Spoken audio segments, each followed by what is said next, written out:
Hi again, I'm Carson from Guys with Games, and this week I'm going to show you two games that I use with gestures in my English class. If you're teaching beginner level students and you're not using gestures, I highly suggest that you get in the habit of doing it. Assigning a gesture to a new vocabulary word for beginner or very young level students, it helps them learn and remember their vocabulary much more quickly. When I first started teaching, I learned how to do this in the form of sets of 4, usually adjectives, and they were also usually opposites. Something like tall, short, big, and little. So I'm going to use those to play a game today. But another thing that I do just in my normal presentation of curriculum is that when I teach a new QA, a new question and answer format, I will try to assign gestures to the entire sentence. So something like this: what do you like to eat?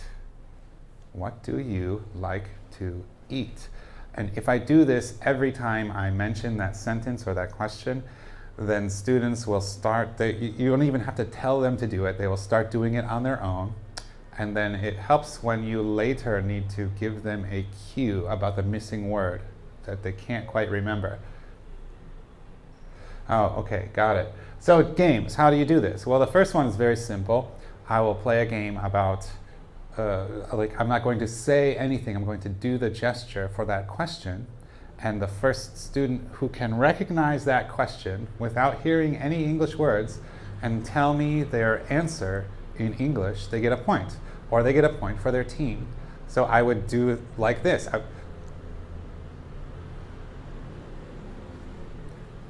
Billy, and Billy says, I like to eat hamburgers and French fries. Good job, everybody. What is the question? What do you like to eat? Now, your gestures might be different than mine, and that's fine. Use the ones that are associated with your school or the ones that you come up with on your own. This gesture for the word do might seem strange to some of our viewers. In Chinese, 肚子 is belly, I guess. So, what do you like to eat?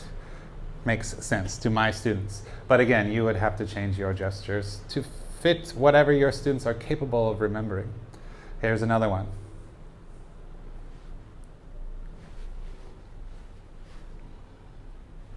What is your favorite animal? My students would know this without me even explaining it to them. They would know what I'm saying because I've done this every time I've asked that question. And so they would quickly raise their hand. Okay, Sarah, my favorite animal is a rabbit. Very good, your team gets 1 point. Okay, the other gesture game that I'm going to show you today, I'll draw a little bit on the board. Let's pretend that we're looking at a bird's eye view of our classroom. Here is the whiteboard. What I will have students stand in 2 lines here.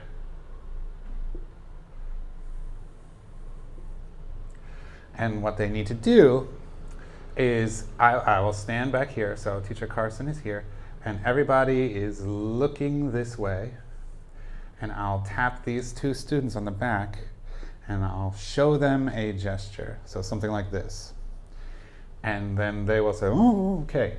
Now there's no speaking in this game except for these 2 players. So this person will tap the shoulder of the person in front, and then repeat the gesture, and so on and so on and so on. This is a relay activity, and once this person gets it, he or she shouts out fly or bird, whatever it is that I'm having them try to say.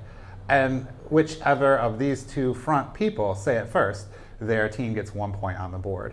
Then we will rotate. So this person goes to the back of the line, everybody goes up to the front. So everybody gets a chance to be the caller and call out the first thing. But every time they need to relay past the information without saying anything.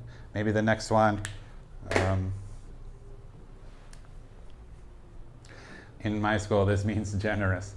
Okay, so if I do this, then they, okay, tap the next guy on the shoulder, this, go, go, go, go, go, go, go, generous. Very good, this team gets 1 point, and you just play for, again, however long that you feel is necessary. At least let everybody have a turn to be the caller. And those are my two games. I hope they work for you, and we'll see you again next week. Bye-bye.